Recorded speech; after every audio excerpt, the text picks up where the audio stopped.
لەگەڵ هاتنەوەی وەرزی زستان گرفت و ئاستەنگەکانی هاتوچۆ لە گەڕەک و کۆڵانەکانی دەوروبەری شاری هەولێری پایتەخت سەر هەڵدەداتەوە. ئێستا ئێرە بە خۆمان پڕم کردەوە فەرم هینا لێرە سێ قەلابەم تێکردی ئەو جادە بە خۆم لێمدایە. دڵشاد دانیشتووی گەڕەکی کەماندامانە دەڵێت چەندین ساڵە لەلایەن حکوومەتەوە بەڵێنی قیرتاوکردنی گەڕەکەکەیان پێدراوە بەڵام بێکردار بووە. بۆ ماوەی 3 ساڵ زیاترە بەس ڕەسیفەکە کرایە.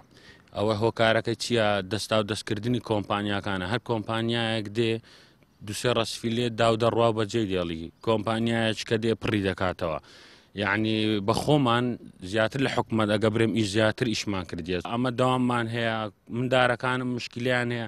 یعنی حتا تەلەفۆن لەو پاسی دەکەم وەرە کوڕەکەم ببە قوتابخانەی دەرێ قوتاب ئەوە گەڕەکەکەی ئێوە قوڕە. ئەگەر بێم پارەی زیاتر تەکلیف دەکات. داوا لە حکومەت هێرەمی کوردستان دەکەین بە زووترین کات عیلاجێکمان لێ بکە. وەزعمان زۆر خراپە بەڕاستی. یعنی ئەو وەزع نییە تو زستانت هاوینت هەر ناخۆشی بی بە قڕ و تەپ و تۆزی.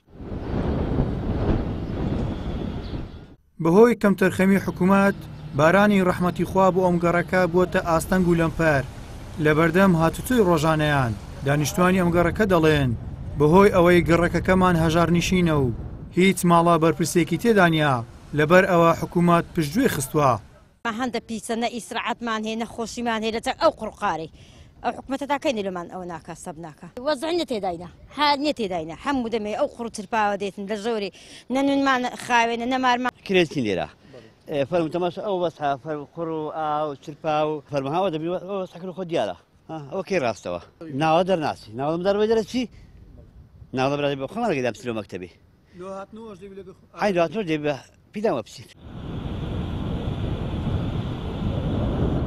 ئەمە حاڵی بەشێک لە گەڕەکە هەژار نشینەکانی دەوروبەری شاری هەولێرە کە لە وەرزی هاویندا تەپ و تۆز نیگەرانی کردوون و لە وەرزی زستان و سەرماسۆڵەشدا قوڕ و لیتا پەرێشانی کردوون. گەڕەکی کەم ئەندامان لە ڕووی ئیداریەوە سەربەناحی کەس نەزانە لە پارێزگای هەولێر هێشتا تاکە خەمی دانیشتوانی ئەم شوێنە قیرتاوکردنی گەڕەکەکەیان و ڕزگاربوونیانە لە قوڕ و لیتەی کۆڵانەکانیان. گەیلان سابیر کەناڵی پێیام هەولێر.